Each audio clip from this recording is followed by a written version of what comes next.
خلیفہ ہارون الرشید اپنے دربار میں بیٹھے ملکہ زبیدہ سے شطرنج کھیلنے میں مصروف تھے۔ حضرت بہلول دانا رحمۃ اللہ علیہ پاس بیٹھے یہ سب کچھ اپنی آنکھوں سے دیکھ رہے تھے کہ اسی وقت چوبدار نے اطلاع دی، عالی جاں ایک مچھلی فروش دربار میں حاضری کی اجازت چاہتا ہے۔ خلیفہ نے فوراً اجازت دے دی۔ مچھلی فروش اندر داخل ہوا اور کہنے لگا، عالی جاں میں آپ کے لیے بہت عمدہ مچھلی لے کر حاضر ہوا ہوں۔ ہارون نے زبیدہ کی طرف دیکھا اور کہنے لگا، یہ بیچارہ انعام کی تلاش میں ہمارے لیے مچھلی پکڑ لایا ہے، اس کو 4000 درہم دے دیے جائیں تو کیسا رہے گا؟ زبیدہ بولی، نہیں میرے سرتاج، ہرگز نہیں، یہ معمولی سا مچھلی فروش اس قابل نہیں کہ اتنی بڑی رقم اس کو انعام میں دے دی جائے۔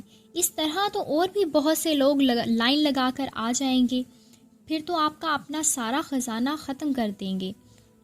ہارون نے مشورہ طلب کیا، تو بولو پھر کیا کیا جائے؟ تو زبیدہ نے کچھ دیر سوچا اور ایک تجویز پیش کی، عالی جاں آپ اس سے پوچھیں یہ مچھلی نر ہے یا مادہ؟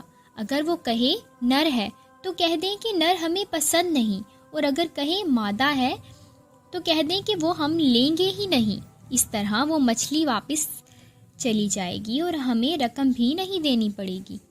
ہارون کو زبیدہ کی یہ بات کچھ بھلی محسوس ہوئی، مگر حضرت بہلول بھی یہ باتیں سن رہے تھے۔ انہوں نے بادشاہ سے آہستگی سے کہا، مچھلی فروخت بڑی محنت سے، بڑی محبت سے آپ کے لیے عمدہ مچھلی پکڑ کر لایا ہے، یہ بالکل بھی مناسب نہیں ہے کہ ملکہ کی باتوں میں آ کر اس کو نامراد ہی لوٹا دیا جائے۔ مگر بادشاہ نے بہلول کی ایک نہ سنی اور مچھلی فروش سے کہا، اچھا بتاؤ یہ مچھلی نر ہے یا مادہ؟ عالی جاں یہ مچھلی نہ تو نر ہے اور نہ ہی مادہ، بلکہ یہ تو مخنث ہے۔ ہارون نے یہ جواب سنا تو بے ساختہ ہنس دیے۔ اہل دربار بھی ہنسنے لگے۔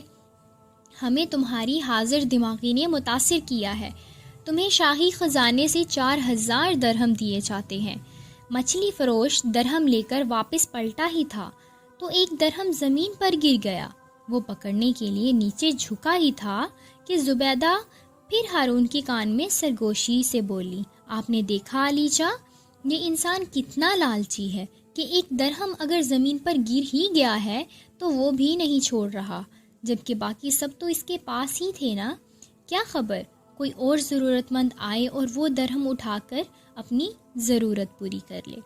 ہارون کو یہ بات پھر سے کھٹکی اور وہ فوراً مچھلی فروش کو پکڑ کر دربار میں پیش کرنے کا حکم دیا۔ حضرت بہلول نے بھی مکہ کی یہ بات سن لی۔ عالی جاں مکہ کے کہنے پر مچھلی فروش کو نہ روکیے، اسے جانے دیجیے۔ ہارون نے اس کی بات نہ سنی اور مچھلی فروش سے کہنے لگا، اے صیاد، ہمیں یہ تیری حرکت بہت ناگوار گزری ہے کہ تیرے پاس 4000 درہم موجود تھے، مگر پھر بھی جو ایک درہم نیچے گر گیا تھا تم نے وہ بھی چھوڑنا گوارا نہ کیا۔ شاید تم نہ اٹھاتے تو کوئی اور ضرورت مند اٹھا لیتا۔ مچھلی فروش نے ہاتھ جوڑ کر پوچھا، عالی جاں جان کی امان پاؤں تو کچھ عرض کروں؟ پس خلیفہ ہارون الرشید نے اجازت دے دی تو اجازت کا اشارہ پا کر مچھلی فروش کہنے لگا، حضور والا یہ غلام پست فطرت نہیں، قدر کرنا جانتا ہے۔ میں نے اس لیے یہ درہم اٹھا لیا کیونکہ اس کے ایک طرف قرآنی آیات کندہ ہیں اور دوسری طرف آپ کا اس میں گرامی ہے، تو پھر میں کیسے سوچ سکتا ہوں کہ وہ زمین پر پڑا رہے اور لوگ اس کے اوپر سے پاؤں رکھ کر چلتے رہیں۔ خلیفہ بے ساختہ بول اٹھا۔ مچھلی فروش کی حاضر دماغی نے سارے دربار کو حیرت میں ڈال دیا۔ واہ، بہت عمدہ جواب دیا، شکاری تم نے ہمیں بہت محظوظ کیا۔ پھر ہارون نے خزانچی کو حکم دیا، اس شکاری کو 4000 درہم اور دے دیے جائیں۔ جب مچھلی فروخت وہاں سے رخصت ہو گیا تو حضرت بہلول نے ہارون سے کہا، میں نہ کہتا تھا کہ یہ شکاری کو بار بار نہ روکیں، اب وہ 4 کی بجائے 8000 درہم لے کر جا چکا ہے۔ ہارون ہنس دیا اور بولا، واقعی مجھے تمہاری بات پر غور کرنا چاہیے تھا۔